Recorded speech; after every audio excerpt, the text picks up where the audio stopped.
Hi boys and girls. මම මේ ටැංකියක් ඇදුවා මාළු දාන්න ඇලිගේටර් එක. ඇලිගේටර් නම් මේ තාටික මාසෙකින් විතර තමයි ලැබෙන්නේ. ඒකට මම ටැංකියක් හදන්න පටන් ගත්තා. මෙන්න ටැංකිය. දැන් මේ පල්ලෙන්න දාලා තියෙන්නේ. මේකට මම ජෑම් ගුරාමියෙක් තමයි ඇලිගේටර් ගේනතුරු හදන්න ඉන්නේ. මගේ ළඟ ඉන්නවා ජෑම් ගුරාමියෙක්. මගේ ළඟ නෙමෙයි මේ යාළුවෙක් ළඟ.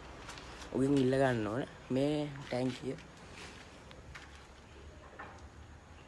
මේ තියෙන ටැංකිය මේ මෙන්න තියෙන බොයිස් ටැංකිය මේ පැත්තට මේ ටැංකිය අඩි 5ක් විතර දිගයි මේ පැත්තට අඩි 3ක් වගේ තමයි තියෙන්නේ මේ ටැංකිය දැන් නම් මේ පල්ලෙන්න දාලා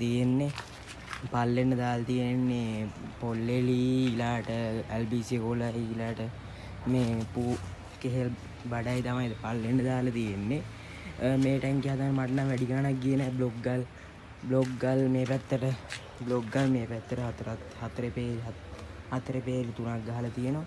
ඊළඟ මේ පැත්තට බ්ලොක් ගල් 3 පේලි 3ක් ගහලා තියෙනවා. අර පැත්තක් තියෙනවා මේ පැත්තට තියෙනවා. වැඩි මිලක් නම් ගියේ නෑ. මට ඊළඟ සිමෙන්ති කොට්ට දෙයක් වගේ තමයි මේකට හදන්න මට ගියේ. මේක කියන්නේ මේ ඔයාලත් මේක හදනවා නම් ඇතුලෙන් අනිවාර්යයෙන්ම මේ අර සිමෙන්ති වතුරයි විතරක් ගන්න තියෙන්නේ.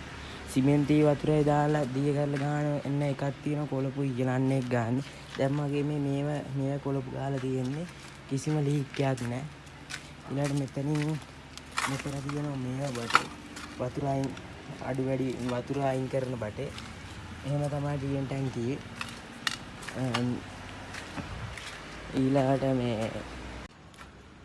ඔච්චර තමයි මේ වීඩියෝ එකේ තියෙන්නේ. මට මේ ඇලිගේටර් එක ගන්න තැනක් හොඳ තැනක් කියන්න පොඩ්ඩක් මේ අඩියක් විතර ලොකු ඇලිගේටර් එකක් නැත්තම් මේ ඇරවාන කෙනෙක් වුණත් කමක් නැහැ. මොකද මේ හොඳ පොඩ්ඩක් හොඳ මාළුවෙක් මට කියන්න තියෙන තැන පොඩ්ඩක් හොඳ එකෙක්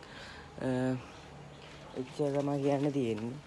ඔය ටැංකියක් හදන්න ඉන්නවා නම් හැමෝම මේ ටැංකියේ ඊළඟ වීඩියෝ එකට ෆිල්ටර් සෙටප් එකේ වීඩියෝ එකක් මම හදන එක දානවා. ඒකත් බලන්න සෙට් වෙන්න. එහෙනම් බොයිස් අපි අදට සමු ගන්නවා.